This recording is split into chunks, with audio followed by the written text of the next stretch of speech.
네, 시그널이 항상 신나요. 금요일 4부인데요. 정치 비하인드 시작합니다. 박원석 전 의원, 서정우 변호사 나오셨습니다. 안녕하세요. 안녕하세요. 이 비하인드라는 게 우리말로 치면요. 뒷담화 아닙니까? 뒷담화? 네, 뭐 네. 그렇게 얘기할 수도 있겠죠. 근데 원래 인생에서는 이 뒷담화 깐다고 하는데 뒷담화 하는 사람은 거리를 둬야 되는데요. 저희는 방송에서 뒷담화를 하고 있으니까요. 공개적으로 공식적으로 하면 괜찮습니다. 아, 이건 앞담화가 되는 거예요. 그러면 정치 앞담화로 하기로 하고요. 방금 전에 이런 이야기가 나왔습니다. 한동훈 전 비대위원장이 전당대회에 나오게 된다면 이를 잡으려고 홍준표 시장이 전당대회에 나올 수도 있다. 누가 먼저 말씀해 주시겠습니까? 뭐 재미있는 상상력이긴 한데요. 상상이에요. 근데 현직 시장이시잖아요. 네. 게다가 임기가 이제 반이 채 안 지났어요. 네. 근데 현직 시장이 당대표직을 당선돼서 수행한다는 거는 전례도 없거니와 예. 정치적 중립의 의무가 있어요. 현직 시장도. 아, 네. 그래서 선출직 공무원이기 때문에 네. 그거하고 충돌하는 게 있어서 그러면 이제 시장직을 던지고 나온다. 네. 뭐 이렇게 아마 그 연결이 될 텐데 글쎄요, 그게 과연 좋을까요? 던지고 나오면 이를테면 대구시장. 예. 지금 한동훈 비대위원장이 재출마할지 안 할지 모르겠는데 한동훈 비대위원장이 출마를 하면 네. 국민의힘에서는 상대할 만한 후보가 없을 거예요. 그건 분명합니다. 룰을 어떻게 하든 간에 아마 압도적으로 당선 가능성이 있어요. 현재 예. 그 팬덤이나 기반으로 보면. 그렇죠. 그러면 홍준표 시장 정도가 필적할 만한 오. 그런 상대인 건 맞는데 예. 근데 본인이 버려야 될 게 너무 많아요. 시장직도 버려야 되고 시장으로 선출해 준 대구 시민들의 뜻도 버려야 되고 자칫하면 굉장한 모험이 될 수 있어서 재미난 상상력이긴 하나 실현될 가능성은 없다. 저는 그렇게 봅니다. 근데 대선을 준비하려면 지금 대구시장만 하다가 나오기는 좀 그런 거 아닙니까? 국무총리설도 나왔는데 지금 이제 당대표설까지 나왔어요? 총리설은 이제 그 이준석 대표가 그냥 한 거지 뭐 설이 그게 아니군요. 근거가 저는 대통령이 제안한 건 아닌 걸로 예. 알고 있고요. 예. 아마 둘 다 이제 그 안 될 것 같아요. 한동훈 아, 그래요? 위원장도 이제 그 제가 알기로는 네. 나올 가능성이 별로 없습니다. 아, 그렇군요. 이번에는 이제 재충전. 그렇다면 이제 그 전제가 잘못됐으니까 네. 저는 두 분 다 안 논다. 안 나온다. 이렇게 봅니다. 아, 그래요? 근데 전례를 깨는 경우가 워낙 많아서 한동훈 위원장이 안 나오면 이제 잊혀지게 되는 것이고 만약에 홍준표 시장이 나오게 된다면 그 뜻은 이제 대통령이 진짜 한동훈 싫다 뭐 이런 뜻으로 받아들일 수도 있는 거 뭐 아닙니까? 그렇게도 읽을 수 있을 것 같은데 앞서 말씀드렸던 이유로 네. 현실화되긴 좀 어려워 보이고 설사 한동훈 비대위원장이 출마한다 그래도 네. 그 맛으로 홍준표 시장이 나서는 그림은 제가 보기에는 그냥 재밌는 상상력이 그칠 가능성이 높고 아, 그래요? 한동훈 비대위원장은 출마 가능성이 전 있다고 봐요 여전히. 아, 출마 가능성. 그러니까 본인이 이후에 정치를 안 할 거면 모르되 네. 정치를 하겠다는 의지는 있는 거잖아요. 확인이 되지 않습니까? 근데 지금 전당대회라는 큰 어떻게 보면은 이 장이 열렸는데 네. 안 나가고 뭐 그 뒤에 숙고의 시간을 갖는다고 해서 네. 뭔가 지금 이 총선 패배나 어쨌든 본인의 이런 그 정치인으로서의 변신의 과정에서 일종의 성장통일 수 있는데요. 네. 그걸 만회할 다른 기회가 주어지지 않거든요. 그러니까 정치는 정치로 극복을 해야 됩니다. 그런 점에 비추어 봤을 때 저는 출마할 가능성이 있다고 봐요. 아, 그렇군요. 예, 그런데 이번에 그 책임지고 네. 사퇴했는데 바로 그냥 전당대회에 나온다. 그렇게 비상식적인 분이 아니고 네. 그다음에 지금 출마하면요. 예. 윤 대통령하고 이제 진짜 돌아올 수 없는 강을 건넙니다. 어. 그렇잖아요. 예. 이미 이번에 거는 거 아니에요? 그거 이번에 출마하면 윤 대통령 입장에서 볼 때 예. 한동훈에 대해서 이게 어떻게 생각하겠습니까? 지금은 성찰하고 공부하고 본인은 이제 정교하고 방역 있는 리더십 필요하다 했으니 네. 한 타임 쉴 겁니다. 좀 지켜보십시오. 그래요. 정치 비하인드 누구의 예측이 맞을지 나오는 대로 또 전해드리기로 하고요. 이번에 영수회담으로 가보도록 하겠습니다. 윤석열 대통령과 이재명 대표 영수회담을 위한 실무회동이 열렸지만 접점을 찾지 못하고 있습니다. 의제 선정 때문에 그런 것 같은데요. 왜 그런다고 보세요? 그러니까 표면적으로는 의제 선정인데 아, 네. 일종의 주도권 다툼 같은 거죠. 아, 그러니까 이재명 대표 입장에서는 어쨌든 의제를 사전에 분명히 해서 네. 성과를 내겠다. 그렇죠. 그 성과를 만들겠다. 이런 목적의식이 뚜렷한 것 같고요. 대통령실은 이제 분위기 전환에 네. 카드로서 국면 전환의 카드로서 영수회담이 필요하긴 하나 네. 그 성과를 야당에게 이재명 대표에게 넘겨줄 수는 없다. 뭐 이런 류의 주도권 다툼인 것 같은데 네. 근데 양측 다 최악의 시나리오는 무산되는 겁니다. 얘기만 꺼내놓고. 그러면 양쪽 다 정치적 부담이 커져요. 예. 그래서 저는 다음 실무회동을 하게 되면 아마 영수회담 날짜가 잡히고 대강의 의제가 네. 뭐뭐를 포함해서 포괄적으로 네. 그 대화를 나눈다. 이런 식으로 정리가 되지 않을까 이렇게 예상해요. 아, 그래요. 근데 만약에 이 회담이 그 성사가 안 되면 사실 이재명 대표한테 더 부담이 큰 거 아닙니까? 제안은 대통령이 했잖아요. 그러니까요. 지금 이제 그 야당 입장에서는 뭐 협치하는데 네. 제가 보기에 위장 협치입니다. 야당은 뭐든 이게 위장이야. 위장 탈당. 또 갑자기 위장 네. 이게 협치하자면서 네. 거부권을 사과하라는 게 말이 됩니까? 네. 사과해라. 그리고 이제 이거 최상병 특검하자. 그다음에 뭐 25만 원 이거 해달라. 네. 이런 식으로 이게 무리한 요구를 하니까 이게 안 되는 거고요. 아마 이제 그 저는 대통령이 잃을 게 없어요. 대통령은 이제 들어만 보면 됩니다. 예. 굳이 무리하게 합의할 필요도 없고 들어만 보더라도 윤 대통령은 좀 변했네. 네. 그래도 이거 들으려고 하네. 이런 게 있고 지금 우리 위기 상황에서 지지율도 조금 반등했거든요. 네. 그렇다면 저는 뭐 굳이 무리하게 합의 도출을 위해서 양보할 필요가 없다. 그러나 이제 이재명 대표가 뭐라고 하는지 예. 한번 들어보고 안 해주면 되는 거죠. 저는 잃을 게 없다 봐요. 이거는 윤 대통령이 무조건 이기는 게임이에요. 이기는 게임이래요. 아니 원래 그 여야 회담을 특히 대통령과 야당 대표가 만나는 회담을 하면 네. 그 회담의 결과는 대통령한테 유리합니다. 아, 그 그래요? 대한민국 대통령제이기 때문에 그래요. 아, 그래요? 대통령 중심제이기 때문에. 왜냐하면 전적으로 집행권은 대통령이 갖고 있기 때문에 예. 야당 대표는 뭔가를 그 요구를 하고 예. 뭔가를 이제 주문을 할 텐데 그거 뭐 실현되고 안 되고는 사실은 뭐 대통령과 행정부 입장에 많이 달려 있다 보니까 대체로 야당은 요구하고 네. 대통령은 그냥 듣는데 그중에 이제 아주 부분적으로만 예. 수용하고 이런 그림이어서 대통령한테 유리한 건 맞아요. 근데 그렇다고 해서 네. 지금 이번에 그 총선을 나타난 민심은 대통령이 좀 그동안의 독선적이고 오만한 국정 운영에 벗어나서 네. 민심을 경청해라 이거지 않습니까? 그렇죠. 때문에 그냥 뭐 제스처만으로 이 영수회담을 하겠다라는 걸로는 부족하고 그건 오히려 더 대통령한테 부담이 될 수 있고요. 뭔가 이게 실질적인 협치에 예. 그런 계획이나 가능성을 만드는 게 저는 대통령실로서도 필요한 거고 그렇게 좀 진심을 가지고 임해야 지금 어쨌든 총선 이후에 네. 그런 민심에 대해서 목소리에 대해서 귀 기울이고 달라지고 있구나 이런 걸 보여줄 수 있지 그냥 하는 척만 하면 그거 다 들통나죠. 그럼 25만 원 지원금 특검법 이걸 받을까요? 그래서 저는 포함해서 대화를 할 거라고 보고요. 홍철호 그 정무수석이 예. 뭐 그걸 다 거론하면서 포함해서 포괄적으로 논의하자 이렇게 얘기를 했더라고요. 네. 근데 이제 야당한테 제가 좀 부탁하고 싶은 건 네. 여야 영수회담 할 때 의제를 딱 부러지게 요것만 얘기한다 이렇게 정해놓고 한 적은 없습니다. 대체로 포괄적으로 하고 예. 그중에 결과 발표할 때 요거는 합의에 이르렀다 이런 식으로 발표를 하거든요. 그래서 성과에 집착하는 측면은 알겠는데 뭐 의제 때문에 뭐 무산되거나 의제 때문에 이게 계속 이제 충돌하는 양상으로 비춰지는 거는 그게 장기화되는 건 좋지 않다 이 말씀을 좀 드리고 싶고요. 예. 25만 원은 예상컨대 네. 전 국민한테 25만 원은 여러 가지로 지금 문제 지적들이 있어요. 이게 물가에 주는 충격도 있고 네. 또 정부로서는 어쨌든 재정 부담도 좀 있는 거지 않습니까? 그러나 다른 한편으로 보면 지금 워낙 내수가 침체돼 있고 또 고물가 고유가 고반율 이 상황에서 뭔가 네. 재정에 적극적인 역할이 필요하기 때문에 대상이나 지원 금액을 일부 변형하는 아니더라도 이 네. 정책은 수용할 필요가 있고 저는 수용될 거라고 봅니다. 네. 오래 기다리셨는데요. 저도 이제 뭐 대상이나 네. 이런 걸 이게 그 선별적으로 한다면 뭐 100% 반대할 이유는 없고요. 네. 그다음에 그 특히 중요한 게 저는 특검법이라 봐요. 네. 그런데 이것도 마찬가지입니다. 대통령이 무조건 거부할 수는 없고 네. 다는 이제 그 공수처 수사나 좀 지켜보고 하자. 또는 이제 박정훈 대령에 대해서 항명 재판을 좀 보자. 네. 이러면서 이게 독소조항을 몇 개를 빼자. 독소조항이 너무 많아요. 예. 특검법에. 이런 식으로 이렇게 유연하게 그래서 이제 원내대표끼리 협의를 하자. 예. 이렇게 좀 시간을 좀 끄는 게 아마 대통령에서 좋은 협상 전략이다.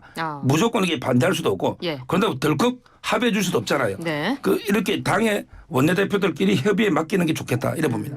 그렇군요. 하여튼 대통령실과 이재명 대표 실무진 간에 좀 뭔가 논의가 나왔으면 좋겠네요.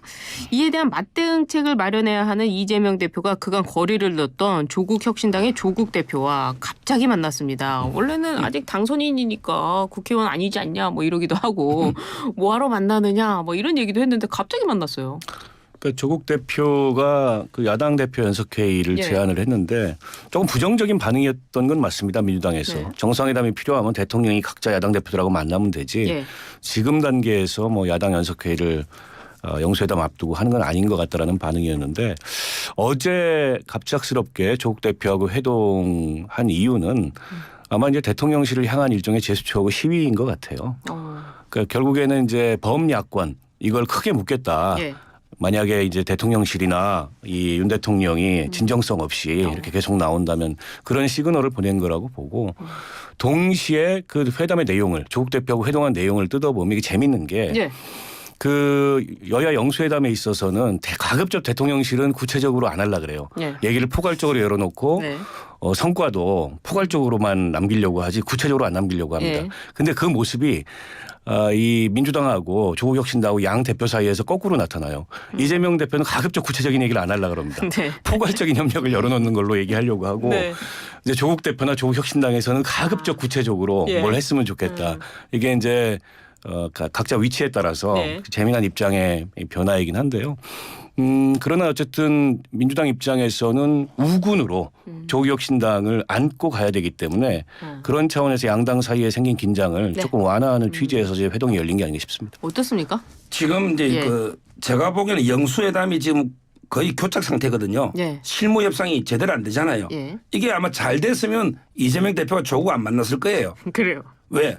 생소하게 다 이재명 대표가 다 혼자 내야지 조국 대표한테 굳이 밥상에 숟가락 하나 더 줄 이유가 없잖아요. 예. 근데 지금 영수회담이 잘 안 될 것 같으니까 이제는 이제 그 협치가 아니고 전쟁이다. 전쟁하려면 이게 우군이 필요하잖아요. 네. 결국 조국당과 합쳐서 윤석열 혼 좀 내야 되겠다. 제대로 이게 협치 안 하니까. 예. 그래서는 영수회담이 준비가 잘 안 되고 진행이 없으니까 우군 차원에서 아마 이제 조국 대표를 만났다. 예. 이렇게 분석하고 예. 단 조국 대표는 이제 그 대통령 보고 술 먹지 말라고 뭐 이렇게 10가지 요구하더니 본인들에게 고량주 2병이나 마시더라고요. 아, 왜 그래요? 이게 조로남불이에요. 아, 언제 마셨습니까? 중식당에서 고량주 2병을 못 다니까 2명이. 아, 그래요? 근데 대통령 보고 술 먹지 말라고. 대통령한테 술 드시지 말라는 게 아니고 과음하지 마시라. 아, 술은 먹어도 돼. 건강을 먹어도 위해서 돼. 과음하지 마라. 이재명 대표 입장에서는 지금 영수회담 자체가 잘 안 되고 있다 이렇게 판단을 하고 있다는 거군요. 그렇죠. 지금 이게 어떤 성과가 없고 시간만 가는데 시간은 이제 윤석열 대통령 편이거든요. 그래요? 원래는 이게 5월 2일 날 네. 최상배 특검을 강행 처리하려 했다니까. 아. 그런데 회담이 5월 1일이나 밀려버리면 네. 강행 처리도 하면 또 요거도 묻고 이렇게 시간이 흘러가 버렸잖아요. 예. 원래 윤 대통령이 선거 끝나고 완전히 그렇게 몰렸거든요. 네. 거의 KO 직전이었잖아요. 지지율이나. 그런데 회담 딱 제안하고 네. 지금 분위기가 바뀌면서 25만 원 이게 비판받고요. 네. 완전히 분위기가 바뀌어버렸다니까요. 그러니까 이게 이미 윤 대통령이 회복한 거예요. 아, 회복했군요. 저는 예. 상황인식이 다른데요. 네. 아직도 지금 다운 상태에서 카운터 중이에요. 아직 못 일어났습니다. 아직 그러기 상태인데 무슨 소리냐? 지금 이제 이 예. 여권 내 희망 사항인 거고. 희망사항이다. 그러니까 저는 윤 대통령이나 그 여권이나 좀 냉정해야 된다. 지금 상황을 냉정하게 봐야 된다. 또 이게 뭐 그 잠깐 네. 뭐 지지율이 오르거나 아니면 잠깐 시간을 끌었다 그래서 이제 국민들이 지난 총선에서 보여준 그 무서운 민심이 변했다 이렇게 생각하면 착각이에요. 여전히 그 이 냉엄한 네. 그런 국민적 심판을 받은 거고 여기서 여당이 좀 정상적인 정치를 회복하려면 네. 근원적 성찰이나 근원적 태도 변화가 있어야 돼. 하는 척하는 걸로 안 되는 겁니다. 그래요. 아니 지난 그 강서 재보궐 선거 이후에 대통령이 네. 국민은 늘 옳다. 네. 이렇게 말씀을 해놓고 실제로는 나만 옳다. 이렇게 했다가 이번 총선에서 또 호되게 심판 받은 거잖아요. 또 그러면 더 큰 심판을 받는다는 겁니다. 그래서 영수회담이 됐든 국회 네. 운영이 됐든 향후의 정부 운영이 됐든 아니면 여당 내부에 뭔가 네. 새로운 지도 체제를 세우는 데가 됐든 뭔가 근원적 성찰에 기초해서 근원적인 어떤 태도 변화가 있어야지 네. 그렇지 않으면 또 심판받는다. 변해야 된다. 국민의힘은 성찰을 계속하는 것 같아요. 비대위를 했다가 혁신을 했다가 비대위를 했다가 이러고 있는데 정말 그 현실 인식이 어떻게 되는 것인지 야당 의견 좀 들어봤고요. 이번에 그래서 국민의힘 이야기로 넘어가 보도록 하겠습니다. 원내 사령탑으로 국민의힘이 이철규 의원을 거론하고 있는데요. 이걸 두고 친윤이다. 근데 또 일각에서는 친윤이면 왜 안 되냐 이렇게 나오고 있어요. 지금 이제 그 당대표로서는 이제 나경원 의원이 많이 거론되고 있고 그건 비윤이죠. 근데 이 원내대표는요.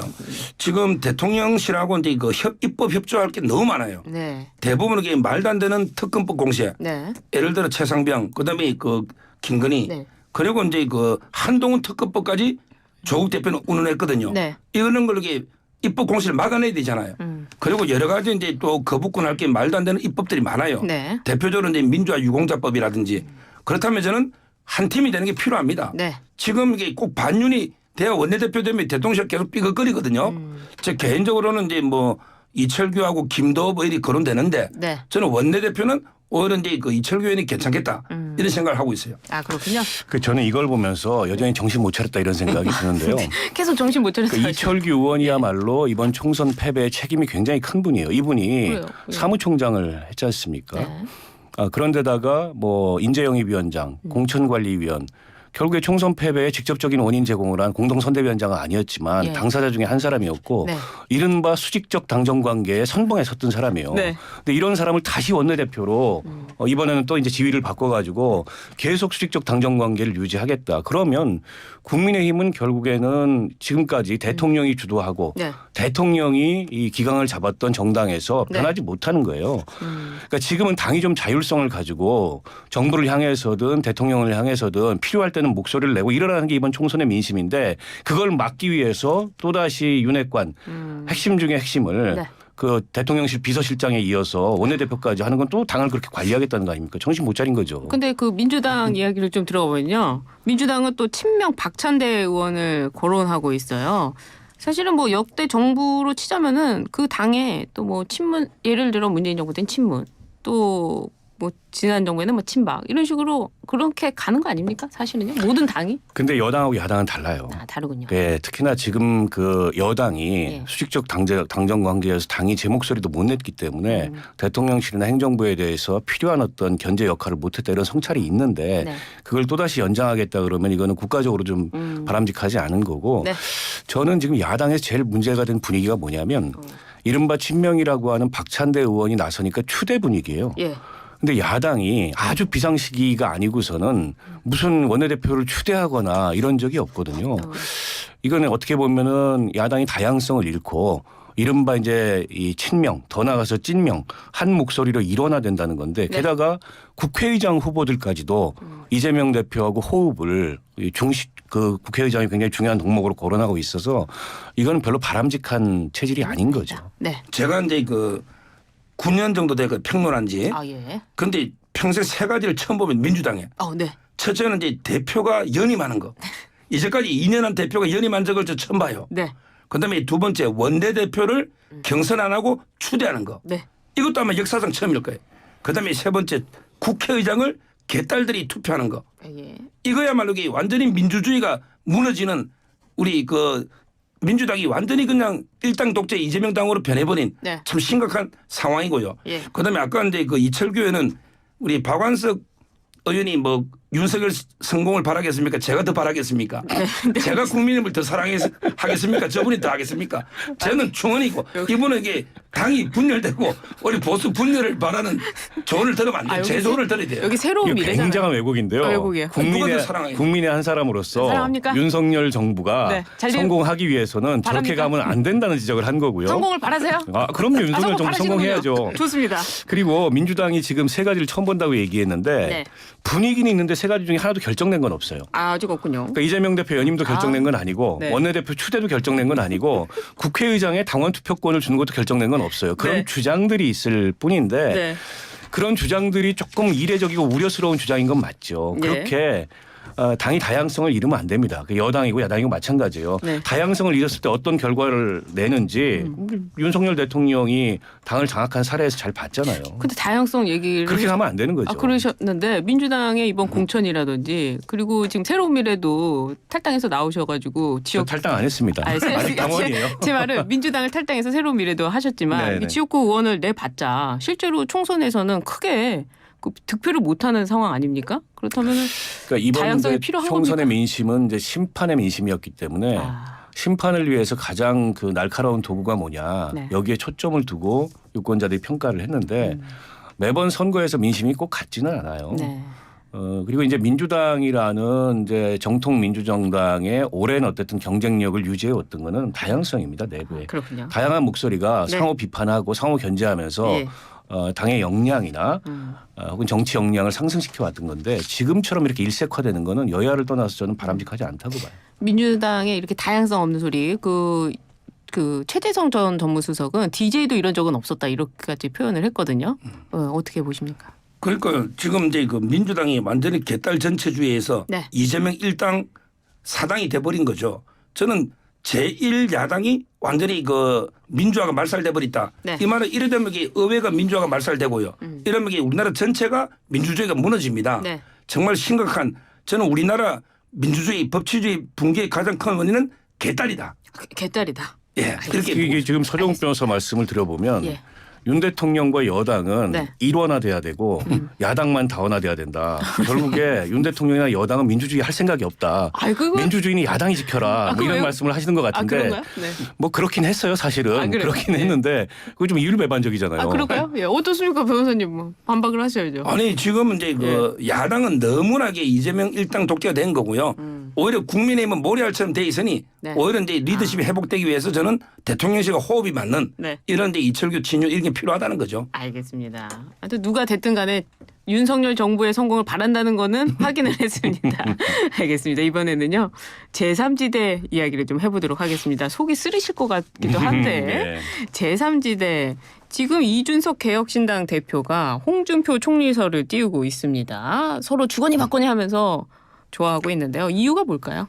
서 변호사님부터. 한마디로 저는 아마 이제 그 복당 당대당 통합으로 이게 복당해서 예. 다시 국민의힘을 우리가 접수하자. 네. 이래서 이게 당권과 대권을 우리가 장악하자. 아하. 이런 게 큰 그림을 그리고 있는 것 같아요. 이준석 대표가. 예. 홍준표 시장도 마찬가지고 오. 두 분은 이제 지지층이 겹칩니다. 그래요? 대부분 이게 20, 30대 청년들 네. 지지층이 많이 겹쳐요. 어. 지금 이게 그 나가 있지만 탈당돼 있지만 아마 이제 이준석 대표도 꿈은 본인이 대통령이라고 그랬어요. 네. 대통령이 되면 좀 금방진 말이긴 한데 윤석열보다 이게 자기 잘할 자신 있다. 네. 이러더라고요. 네, 잘하네요. 그러니까 이제 근데 문제는 세석 가지고는 대통령이 안 되잖아요. 그렇죠. 따라서 자기는 국민의힘에 복당하고 싶다. 그러면 이게 우군이 있어야 되잖아요. 예. 그 우군을 저는 유승민하고는 이제 끝나버린 거예요. 끝났고. 유승민하고 끝났다. 홍준표가 우군이다. 따라서 이게 홍이 연대로 우리가 국민의힘을 장악하자. 어허. 그러면 이게 당권 대권 우리가 먹자. 예. 그때 국민 지지가 이준석이 높으면 이준석이 대수로 나가고 예. 홍준표가 높으면 나가서 예. 우리가 장악하자. 이런 게 큰 그림으로 서로 지금 이게 서로 띄워주고 있는 거예요. 아, 그래요? 네. 그 평가는 어떻습니까? 지금 이제 결국은 둘 다 불가능한 꿈을 꾸고 있죠. 네, 아, 이준석 그렇군요. 하기 어렵고요. 홍준표가 당권 이것도 힘듭니다. 그래요. 어떻습니까? 왜 이렇게 둘이 서로 간에 칭찬을 하고 이러는 거죠? 뭐 원래 뭐 두 사람이 이렇게 사이가 나쁘지 않고요. 아, 그래요? 그다음에 지금 이제 정치 상황에서 예. 이른바 이제 원거리 연대를 하는 그런 측면도 없지 않아 있는데 또 어떻게 될지 모르죠. 그러니까 이준석 그 대표 같은 경우에는 지금 이제 3지대에 세석 그 의석을 가진 작은 정당의 대표가 됐는데 본인이 갖고 있는 정치적 목표를 달성하려면 네. 현재 개혁신당을 차곡차곡 키워가지고 그렇죠. 예. 수권 정당으로 가겠다는 목표는 너무 막연해 보이고 아득해 보이고 예. 결국에는 지금의 국민의힘을 어떻게 할 거냐, 국민의힘과 어떤 관계를 가질 거냐, 예. 더 나아가서 지금 서정욱 변호사가 전망하듯이 그런 복당의 가능성이나 혹은 국민의힘을 아예 거의 이제 재창당하는 수준으로 바꿔서 네. 뭘 하는 이제 이런 길이 있느냐 이런 걸 다양하게 탐색을 해볼 텐데 거기에 있어서 이제 홍준표 시장 정도라면 파트너로서 이제 적절하다. 서로 이런 생각을 하고 있는 것 같고요. 네. 홍준표 시장도 당장 이제 당내 최대 경쟁자는 한동훈 비대위원장이 됐잖아요. 네. 한동훈 비대위원장 열심히 견제하는데 이게 또 한편으로는 우군도 필요한 거예요. 잠재적 우군으로 당 밖에 있긴 하지만 네. 이준석 그 대표를 상정할 수 있죠. 그런 관계에서 나오는 얘기들이라고 보고. 근데 이제 홍준표 시장을 대통령이 만났잖아요. 예. 뭐 총리직을 제안했는지 안 했는지는 모르겠어요. 뭐 제안했는데 안 받았다는 얘기도 있고 여러 이제 관측들이 나오는데 어찌 됐든 간에 윤 대통령 입장에서도 지금 홍준표 시장은 네. 그동안에 약간은 좀 거리를 뒀던 조언자로서 아. 가치가 굉장히 높아진 거예요. 아, 그러네요. 윤 대통령도 이게 홍준표 시장 카드를 지금 쓸 수밖에 없고 쓰고 있는 거 아닙니까? 그러네요. 동상이몽하는 거죠 이준석 대표. 아, 그러네요. 이거 홍준표 시장의 몸값이 막 올라가고 있네요. 알겠습니다. 근데 뭐 홍준표 시장은 한동훈 위원장을 좀 비판하면서 결과적으로는 윤 대통령과 함께 간다. 뭐 이준석 쪽보다는 윤 대통령과 함께 간다 이렇게 봐야 되지 않을까요? 지금 현재는 이제 예. 그렇죠. 아마 그 윤 대통령하고 이제 그 한동훈 위원장 사이에 네. 상당히 그 갈등이 골이 좀 깊은 건 사실인 것 같아요. 예. 그래서 이제 그 아마 윤 대통령도 이제 그 홍준표를 통해 한동훈을 제압한다. 예. 이홍 제한 홍준표를 통해서 이제 그 한동훈 위원장을 좀 견제하는 이런 게 지금 분위기는 그런데 예. 문제는 저는 아무리 봐도 그 한동훈하고 윤석열 대통령 운명 공동체입니다. 두 분이 관계를 회복 안 하고는 보수가 상당히 어렵다. 예. 지금은 이제 좀 갈등이 있더라도 시간이 좀 지나면서 예. 서로 이제 좀 진정이 되고 이러면 이제 마음이 가라앉을 거 아니에요. 예. 이렇다면 이게 다시 한번 만나야 돼서 결국은 이제 옛날 관계를 회복해야 됩니다. 두 분이 끝까지 갈등해서는 보수의 미래가 없다. 저는 계속 화해. 이걸 공고하고 있습니다. 아, 그렇군요. 홍준표 시장의 이야기까지 좀 살펴봤고요. 제3지대 이야기를 하고 있는데 새로운 미래가 아니라 이번엔 조국혁신당 이야기를 해보도록 하겠습니다. 이 조국혁신당이요. 군소정당들과 공동 교섭단을 구성하겠다. 근데 이게 사실상 무산됐다고요? 그렇게 봐야 되겠죠. 일단 그 네. 민주연합당에 참여했던 그 시민사회가 이제 배출한 비례대표 의원 2명이 네. 민주당으로 당적을 정리를 했어요. 그렇군요. 그러니까 그분들이 조국혁신당으로 가야 네. 20석을 채울 수 있는 가능성이 있는데 그 두 분이 민주당행을 선택하는 바람에 단기간에 조국혁신당이 교섭단체가 될 가능성은 없어 보이고 예. 물론 뭐 제도적으로 교섭단체 요건을 완화하자 이런 제안도 총선 때 있었어요. 민주당도 그런 얘기를 했고 예. 그러니까 저는 뭐 제도적으로 그런 완화의 필요성에 동의합니다. 그렇군요. 지금 이제 20석인데 네. 한 10석 정도로 낮추면 좋겠다. 근데 이제 이런 어떤 그 제도 개선의 기대와는 별개로 그것도 여야 합의가 돼야 되잖아요. 아, 그렇죠. 근데 이제 국민의힘은 동의를 안 할 테니까 당분간은 교섭단체 전망은 없다. 아, 그런 것 그렇군요. 제가 보기에 옛날에 열린민주당에 있었던 최강욱 네. 있었던 그 길을 갈 것 같아요. 제가 예측해 보면 예. 넘버 1, 2가 교도소로 갑니다. 제일 먼저 조국부터 구속되고 그다음에 원내대표 황운하가 1심의 실형이죠. 네. 그다음에 2심 하면 구속될 거예요. 네. 그러면 이게 남은 사람은 오합지졸이죠. 예. 결국 민주당에 흡수돼 버려요. 이게 열린민주당의 길을 간다. 저는 이렇게 예측합니다. 아, 교도소로 네. 간다. 우리 서정욱 변호사가 변호사잖아요. 네. 우리 이 진행자도 변호사시고 네. 변호사가 이렇게 막 감옥 간다 이렇게 단정하고 이러면 아니, 어떡해요? 실형이 이미 나중에 안 가면 나와 어떡하려고 있잖아요. 그래요. 실형이 나와 있잖아요. 2심에서 이게 어떻게 바뀝니까? 그러니까 뭐 일각에서 파기환송될 수도 있는 그러니까 거잖아. 그 얘기도 하시죠. 아니, 맞아요. 확률적으로 보면 이게 1, 2심이 다 똑같이 만장일치로 실형 2년이 네. 바뀌는 경우는 거의 지극히 확률이 낮아요. 가능성이 있다 이렇게 봐야지 그걸 너무 단정하고 그러면 나중에 그러니까 얼마나 상황이 감옥에 온다. 갈 가능성이 있다고 하겠습니다. 그러니까요. 감옥에 갈 가능성이 높다. 감옥에 갈 가능성이 높다. 교도소로 간다 이런 표현과 감옥에 간다 이런 표현이 아니라 갈 수도 있다 이렇게 정리를 하도록 하겠습니다. 왜냐하면 파기환송도 진짜 있을 수 있어요. 예, 그렇습니다. 아우 갑자기 또 후끈해지네요. 마지막으로 새로운 미래 질문을 좀 해보도록 하겠습니다. 새로운 미래가 문재인 전 대통령을 예방했는데요. 이를 두고 문재인 전 대통령이 친문 세력의 재결집을 노리는 것 아니냐 이런 분석이 나오고 있습니다. 새로운 미래 탈당하십니까? 그렇진 않고요. 아, 네, 같이 문 가는군요. 대통령이 친문 세력의 재결집을 노린다. 이거 과한 해석인 것 같아요. 아이 과하군요. 네, 퇴임한 대통령이 이제 그럴 힘도 사실은 없고 예. 바람직하지도 않고 가능성도 떨어지고요. 물론 이번에 워낙 예. 그 비명 횡사된 분들 중에 예. 과거에 친문들이 많기 때문에 이분들이 과연 민주당 내에서 이재명 대표가 계속 같이 갈 수 있겠냐. 예. 별도의 길을 모색하지 않겠냐 이런 관측도 있는데 그분들이 예. 대체로 예. 낙선을 했어요. 낙선했어요. 그 원내에 없는데 그럴 힘이 어디가 있습니까? 그리고 원내에 있는 친문들은 네. 그냥 현재 민주당 스탠스를 유지할 겁니다. 그래서 별 가능성 없는 얘기입니다. 퇴임한 대통령이 무슨 힘이 있느냐 이렇게 제가 말씀하셨는데요. 보기에 새로운 미래는 이제 정파로서 저는 소멸된다 봐요. 이분들은 이게 새롭지도 않고 미래지향지도 않아요. 앞에도- 전부 이게 과거에 올드한 예. 어차피 이게 박완수 탈당한다잖아요. 일단 제가 보기에 이미 정파로서 존재감을 저는 상실했다. 아니 왜 내 이래 탈당을 보이고요. 서종욱 변호사가 결정하고 부추깁니까 지금? 새로운 미래는 큰 의미는 없다. 그냥 찾아가도 네. 이미 존재감이 그건 없다. 그래 보면 사라졌다. 그러니까 저희 방송이 이게 정치 비하인드 아닙니까? 저희는 앞담화를 하는 알겠습니다. 두 분이 워낙 친하시기 때문에 이렇게 농담도 하는데요. 지금까지 정치 비하인드, 정치 뒷담화였고요. 서정욱 변호사님 그리고 박원석 전 의원님 함께했습니다. 감사합니다. 네, 고맙습니다.